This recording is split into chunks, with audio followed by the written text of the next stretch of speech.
సవాళ్లతో సావాసం వారికి అలవాటు.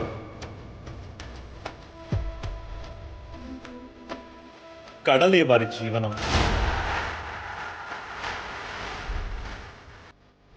కడలే వారి జీవితం. సముద్రంలో వేటాడితేనే జీవితం అనే ఆటలో నెట్టుకు రాగలరు మత్స్యకారులు.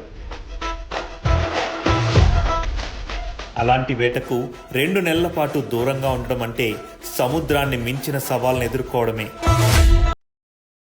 రోజుని ఎలా నెట్టుకు రావాలి అని ఆందోళన పడి ఈ మత్స్యకారులందరికీ ఒక అండ దొరికింది.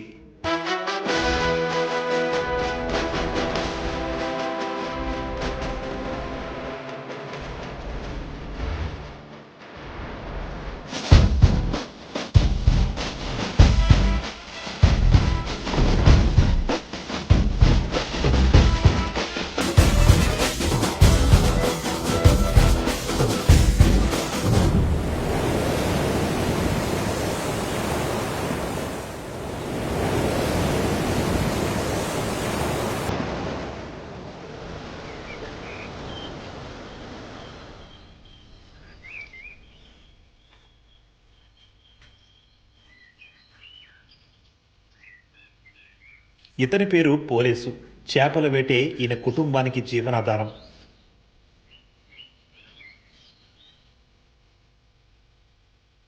నా పేరు పోలేసు. మా ఊరు పేరు గుడగొండలో బాగా. మా తాతల తండ్రి నుంచి కూడా మేము వేటకైనా వెళ్తూ ఉంటాం. మా తాత వేటే, మా నాన్న వేటే, నేను కూడా వేటే.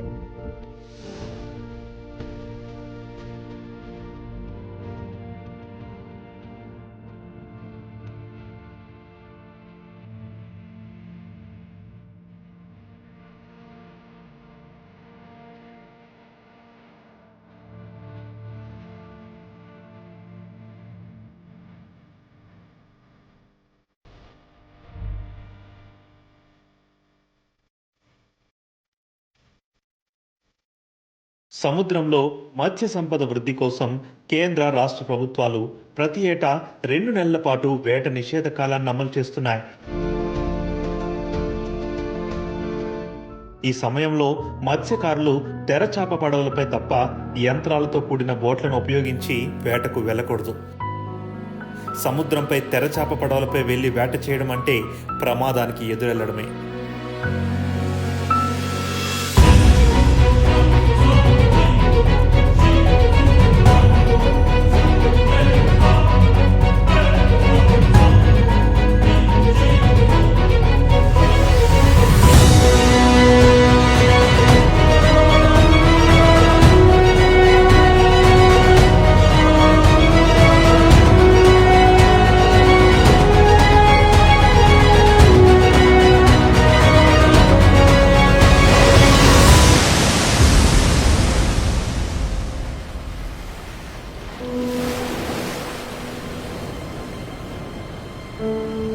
కంతకిగా అలలు ఎత్తు ఉండడం వల్ల ఈ అలలు ఎత్తిన బోల్తా కొట్టడం వల్ల దెబ్బలు తగలడం, అలాగనేసి ఒక్కొక్క టైంలో ప్యానల్ కూడా పోతాయి సార్.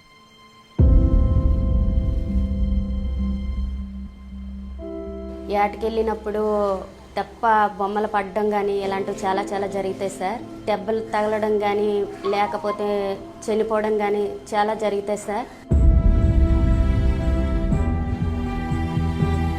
కరెక్టాలు అవతలికి వెళ్ళాలంటే 2-3 గంటల సేపు అవుతుంది. అవతలికి వెళ్ళాలంటే ఈ తెరలోనే 2-3 గంటల సేపు అయిపోద్ది కరెక్టాలు దాటాలంటే. మాకు ఫిషింగ్ హార్బర్ ఉంటే మాకు ఆ ఇబ్బంది అనేది తగ్గుతుంది సార్. ఆ ఇబ్బంది అనేది మాకు ఉండదు. ఎంత త్వరలో మాకు ఆ ఫిషింగ్ హార్బర్ కడతారనేసి మేము కోరుకుంటున్నాం సార్. వేట నిషేధం కారణంగా రాష్ట్రంలో పోలేసు వంటి 1,29,178 మంది కుటుంబాల జీవనంపై ప్రభావం పడుతుంది. రోజుని ఎలా నెట్టుకు రావాలి అని ఆందోళన పడి ఈ మత్స్యకారులందరికీ ఒక అండ దొరికింది.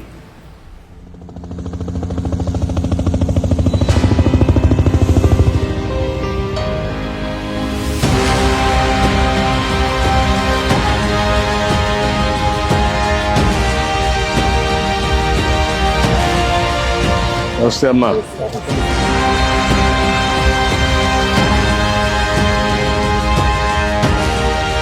అన్ని కనుక్కోవడానికి వచ్చాను. అన్ని విషయాలు కనుక్కొని ఏ విధంగా పరిష్కారం చేయాలి, ఏం చేస్తే మళ్ళీ మీ జీవితాల్లో మార్పు వస్తుంది, మీ కష్టాలు తీరుతాయని కనుక్కోవడానికి వచ్చాను.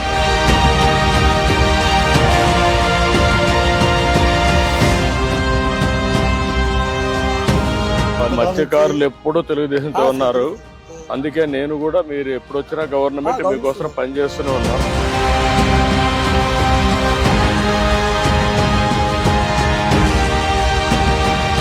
నేను అక్కడి నుంచి రిలీజ్ చేసే బటన్ నొక్కి కాదు, మిమ్మల్ని చూడాలి, మీ పరిస్థితులని అర్థం చేసుకోవాలి, ప్రభుత్వ యంత్రాంగాన్ని సిద్ధం చేయాలి, ఎట్లా మీ ఆదాయం పెంచాలి, ఏ విధంగా మీ జీవనోపాధి పెంచాలనో ఆలోచిస్తున్నాను.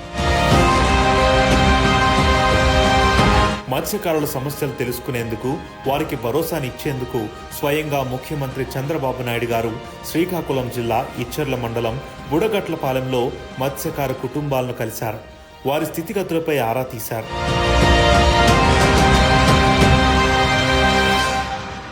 24 పంచాయతీలోనూ మాది మరీ చిన్న పంచాయతీ. మా దగ్గరికి వచ్చి మాతో మాట్లాడము చాలా హ్యాపీగా ఉంది. చంద్రబాబు రావు నుంచి మాకు ఆనందంగా ఉన్నది. మా తెప్పలకు 25,000 వేశారు. అతను వేయని మాకు ఆలోచన జరుపుకుంటున్నాము. అతను రావడాన్ని మాకు సంతోషంగా ఉంది. ఆయన వచ్చి మా పంచాయతీకి మరీ గ్రామానికి వచ్చి మరీ మాతో మాట్లాడడం, మాతో మరీ నడిచి వెళ్ళడం, ఆయన మాకు వచ్చి ఈ మత్స్యకార భరోసా 20,000 రూపాయలు వేయడం మాకు చాలా ఆనందంగా ఉంది. మరి దానికి మించిన ఆనందమే మరి లేదు. నారా చంద్రబాబు నాయుడు మా గ్రామం రావడం చాలా హ్యాపీగా ఉంది సార్. ఒక విలేజ్ వచ్చి మా బాధలు తెలుసుకోవడం, ఆ బాధలు నెరవేరుస్తాను అనడము మాకు మర్చిపోయిన ప్రతి మత్స్యకారుడికి కూడా ఆనందం పడతారు సార్. వైసీపీ ప్రభుత్వంలో మాకు లోన్ల పరంగా కానీ, మిషన్లు కానీ, వల్ల కానీ, తాళ్ళు కానీ ఇలాంటివి ఏం వచ్చేవి కాదు సార్. మాకు ఈ ప్రభుత్వం వచ్చి 50%గా సబ్సిడీ ఇచ్చి వల్ల ఇవ్వడం వల్ల మా మత్స్యకారుడికి చాలా హ్యాపీగా ఉంది సార్. ఇంతవరకు పట్టింపు చేసుకునే వాళ్ళు ఎవరు లేరు సార్. ఇప్పుడు సీఎం గారు నారా చంద్రబాబు నాయుడు గారు వచ్చినందుకు చాలా హ్యాపీగా ఉంది సార్. మత్స్యకారుల జీవితాల్లో వెలుగు తీసుకొచ్చే వరకు మీ వెంట నేనుంటాను. మా పార్టీ ఉంటుంది, ఎన్డీఏ ఉంటుందని మరొక్కసారి హామీ ఇస్తున్నా.